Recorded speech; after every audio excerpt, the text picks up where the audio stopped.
نحمدہ و نصلی و نسلم علی سیدنا و مولانا محمد صاحب الحوض الکوثر و صاحب الشفا و سلام علی آلہ الطیبین الطاہرین و علی اصحاب الہادین المہدین الراشدین المسترشدین.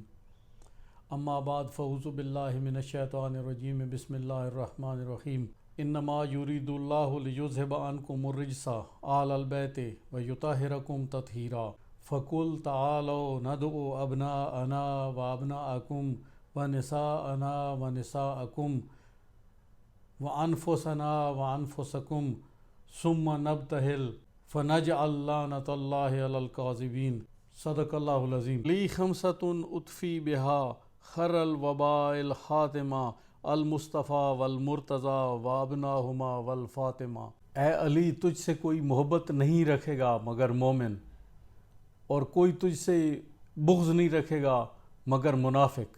علی مجھ سے ہے اور میں علی سے ہوں. سیدنا علی المرتضیٰ مولا مشکل کشا سیدنا علی ابن ابی طالب کا آج 21 رمضان یوم شہادت ہے. آپ کے بارے میں جو قرآن پاک کی میں نے آیت کریمہ تلاوت کی، مولا مرتضیٰ کی شان بیان کی گئی ہیں، آپ کئی دفعہ سن چکے.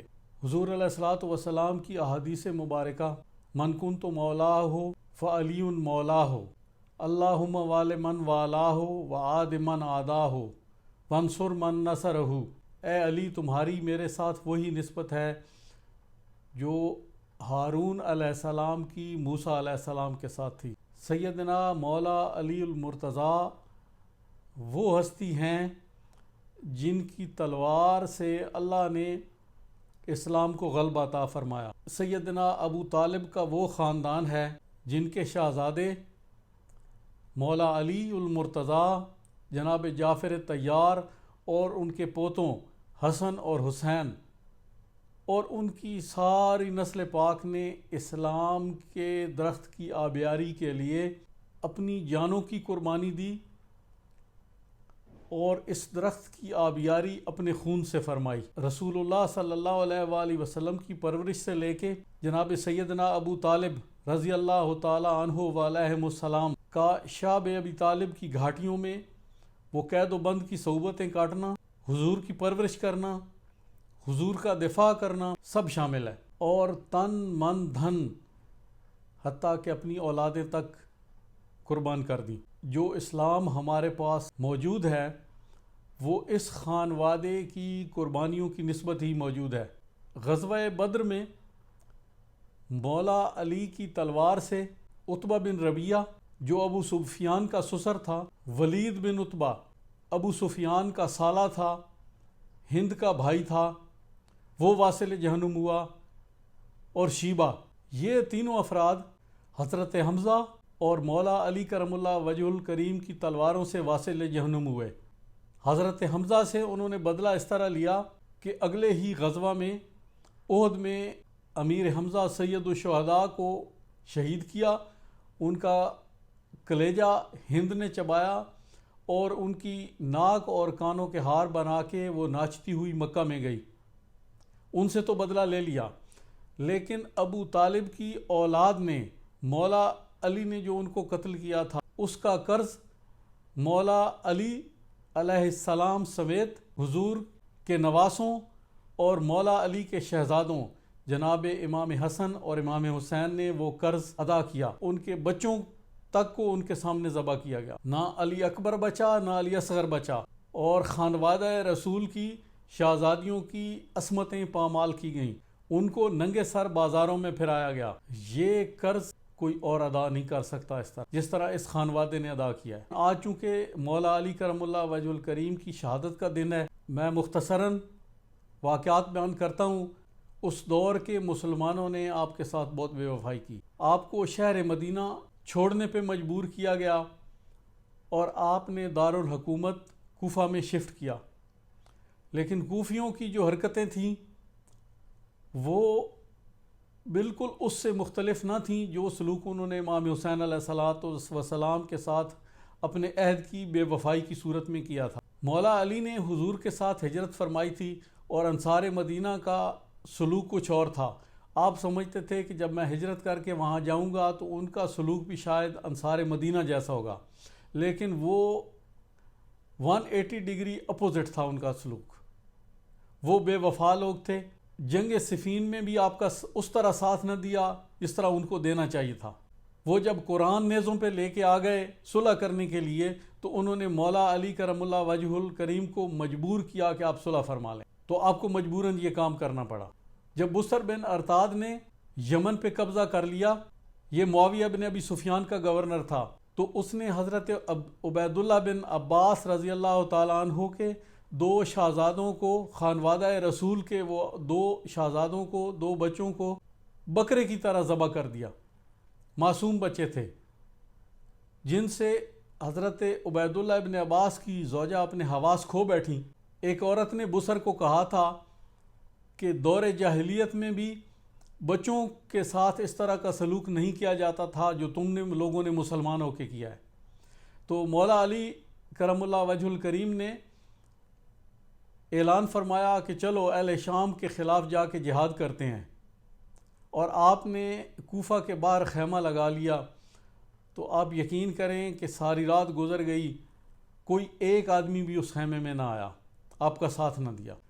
آپ کی شہادت بھی حضور علیہ الصلوۃ والسلام کی بشارتوں میں سے ایک بشارت تھی۔ آپ مدینہ میں بیمار ہوئے تو عرض کیا یا رسول اللہ شاید میری موت کا وقت قریب آپ آن پہنچا ہے، تو آپ نے فرمایا کہ نہیں علی، تیری یہ داڑھی، تیری ریش جب تیرے سر کے خون سے رنگی جائے گی تب تیری شہادت ہوگی۔ تو آپ اپنی ریش مبارک پکڑتے اور فرماتے خدا جانے تو کب میرے سر کے خون سے رنگی جائے گی تاکہ میں اللہ کی ملاقات کا شرف حاصل کر سکوں۔ آپ دنیا سے بالکل بیزار ہو چکے تھے۔ آپ کی شہادت سے پہلے خوارج کے 3 افراد نے مکہ میں بیٹھ کے یہ پلان بنایا کہ 3 ہستیوں عمر ابن عاص، معاویہ بن ابی سفیان اور مولا علی کرم اللہ وجہ الکریم کو شہید کر دیا جائے، کیونکہ یہ ان لوگوں کو مسلمان ہی نہیں سمجھتے تھے۔ یہ خارجی بدبخت۔ اس میٹنگ میں یہ طے ہوا کہ 17 یا 18 رمضان کو یہ مختلف شہروں میں جا کے انہوں نے تاریخ طے کر لی کہ یہ ان ہستیوں پہ وار کریں گے اور انہیں قتل کر دیں گے۔ عمر بن عاص رضی اللہ تعالیٰ عنہ کو عمر بن بکیر تمیمی نے اپنے ذمہ لیا کہ میں ان کو شہید کروں گا۔ معاویہ بن ابی سفیان کو برق بن عبداللہ تمیمی نے اپنے ذمہ لیا کہ میں ان کو شہید کروں گا۔ مولا علی کرم اللہ وجہ الکریم کے لیے عبد الرحمن بن ملجم لعنت اللہ علیہ نے اپنے ذمہ یہ لیا کہ میں ان کو شہید کروں گا۔ یہ لوگ تلواریں لے کے نکل پڑے۔ یہ اسلام میں فساد کی جڑ ان لوگوں کو ہی سمجھتے تھے اور انہوں نے یہ ارادہ کیا کہ ان کو قتل کر دیں۔ اللہ کی حکمت تھی، عمر ابن عاص اس فجر نماز پڑھانے کے لیے ہی نہیں آئے، وہ بیمار تھے، اور معاویہ بن ابی سفیان پر برق بن عبداللہ تمیمی نے وار کیا تو وہ ان کے سر میں لگا اور تلوار پھسل کر ان کی پیٹھ پہ جا لگی، اور لوگوں نے اس کو پکڑ لیا اور اس کو واصل جہنم کر دیا۔ مولا علی کرم اللہ وجہ الکریم کو عبد الرحمن بن ملجم نے اپنے ذمہ لیا ہوا تھا، اور وہ کوفہ آیا اور لوگوں نے اس کو دیکھا تو مولا علی کرم اللہ وجہ الکریم کو آگاہ کیا کہ یہ شخص شاید آپ کو قتل کرنے کے لیے آیا ہوا ہے۔ آپ بھی اس کو بھانپ گئے۔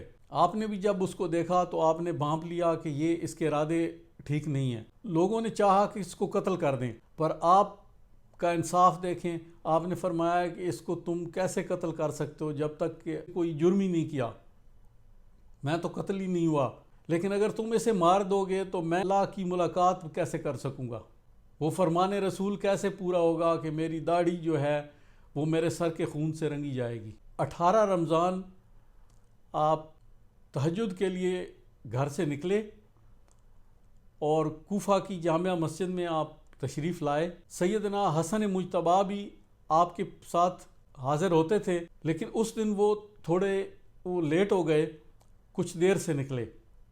اللہ کی حکمت ایسے تھی، آپ تشریف لے آئے، نماز تہجد شروع فرمائی، اور جب آپ سجدے میں گئے تو اس بدبخت نے، وہ چھپا بیٹھا تھا صف کے اندر، وہ نکلا اور اس نے آپ پہ حملہ کر دیا اور آپ کے سر مبارک میں تلوار ماری اور آپ کو زخمی کر دیا۔ کچھ دیر بعد سیدنا حسن مجتبیٰ بھی گھر سے نکلے اور جب آپ کوفہ کی مسجد کے قریب پہنچے تو وہ بدبخت تلوار کو لہراتا ہوا جا رہا تھا۔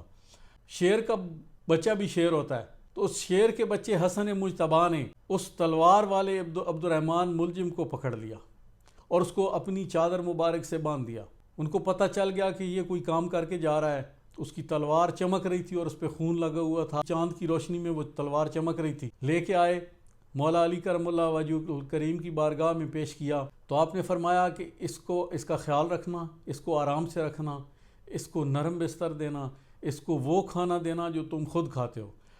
ابھی تو میں زندہ ہوں، اگر میں زندہ رہا تو اس کا فیصلہ میں خود کروں گا، اور اگر میں شہید ہو گیا تو اس کو تکلیف نہ دینا، اس کو بس ایک ہی وار سے اس کی گردن اڑا دینا۔ ابن ملجم لعین کہنے لگا کہ اے علی ابن ابی طالب، میں نے اس تلوار کو 1 مہینہ زہر میں بجھائے رکھا ہے، اس کو زہر میں ڈبو کے رکھا ہے، اس کو زہر کی پان لگائی ہے، اور تو بچے گا نہیں۔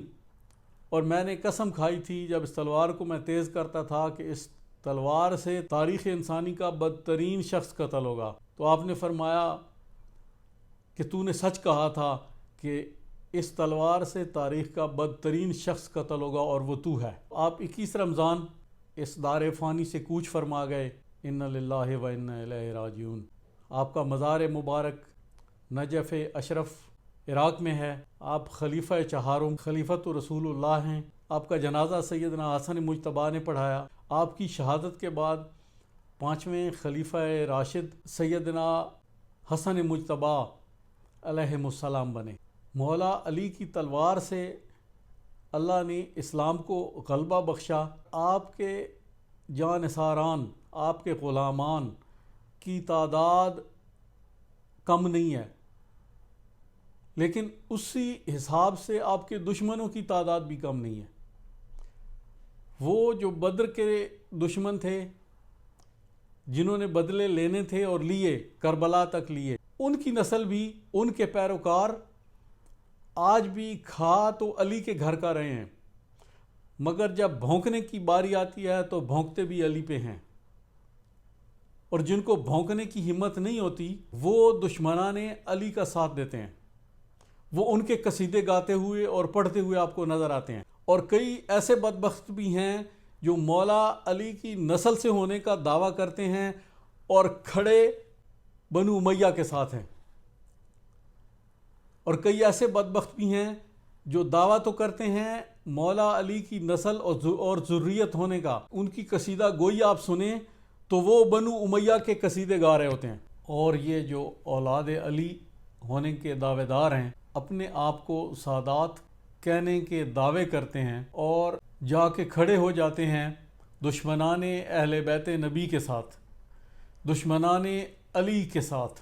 تو ان سے میرا ایک ہی سوال ہے، حلالی ہمیشہ اپنے باپ کے ساتھ کھڑا ہوتا ہے، جس کا نسب جس سے ہو وہ اپنے باپ کے ساتھ ہی کھڑا ہوتا ہے، وہ حلالی ہوتا ہے، اور جو حلالی نہیں ہوتا وہ باپ کے دشمن کے ساتھ کھڑا ہوتا ہے، وہ اس کے قصیدے پڑھتا ہے، وہ اس کے گیت گاتا ہے۔ آپ حضرات نے اس بات کا مشاہدہ کیا ہوگا کہ اگر کوئی کسی کو قتل کر دے اور قاتل کا باپ اگر مر جائے تو مقتول کی فیملی، اس کا خاندان، مقتول کے گھر والے کیا قاتل کے باپ کی قبر پہ جا کے پھول چڑھاتے ہیں، فاتح خوانی کرتے ہیں، اس کے لیے قصیدے گاتے ہیں، اس کی شان میں زمین و آسمان کے کلابے ملاتے ہیں؟ یہ کام کوئی حلالی نہیں کر سکتا۔ یہ کام وہی کر سکتا ہے جو اپنے باپ کا نہ ہو۔ ہم مولا علی کی ذریت میں سے ہیں، اس کے بیٹے ہیں اور ان کے ساتھ کھڑے ہیں، اور ہم دھڑلے سے کہتے ہیں کہ ہم علی کے بیٹے ہیں۔ اگر تم میں اتنی جرت ہے تو جس کے قصیدے گاتے ہو اس کو اپنا باپ ہی کہہ دو نا کہ وہ تمہارا باپ ہے، اس کو اپنا باپ مان لو، پھر بن جاؤ بھائی اس کے، کہ جس کے تم بھائی نہیں بننا چاہتے، کیونکہ تمہاری چوری بند ہو جائے گی، تمہارے وہ نذرانے بند ہو جائیں گے۔ وہ من کن تو مولا ہو فہذا علی مولا ہو، جب وہ قوال گاتے ہیں تو جو ویلیں پڑتی ہیں وہ تمہاری بند ہو جائیں گی، لیکن یقیناً تم ایسا نہیں کرو گے، تم لوگوں میں اتنی اخلاقی جرت نہیں ہے۔ وہ امام نسائی سے بھی کسی نے کہا تھا کہ آپ بھی بنو امیہ کے بارے میں وہ احادیث سنائیں جو مولا علی کے بارے میں آپ نے سنائی ہیں اور حضور کے اہل بیت کے بارے میں سناتے ہیں، تو آپ نے فرمایا ان کے بارے میں تو کوئی احادیث ہیں ہی نہیں، میں کیسے سناؤں؟ وہ تو 1500 سال بعد پاکستان اور ہندوستان میں کچھ کذاب آئیں گے اور وہ تمہیں گھڑ گھڑ کے بنو امیہ کے فضائل سنائیں گے، اور آج ہم سن رہے ہیں کہ وہ کذاب ایسی ایسی احادیث گھڑ کے سناتے ہیں جن کا صحائف ستہ میں تو کجا ان سے کم درجے کی کتابوں میں بھی کوئی تذکرہ نہیں ہے۔ یہ داستان بڑی لمبی ہے، لیکن مختصر وقت میں مولا علی کی شہادت کے موضوع پر میں اتنا ہی عرض کرنا چاہتا ہوں۔ السلام علیکم ورحمۃ اللہ وبرکاتہ۔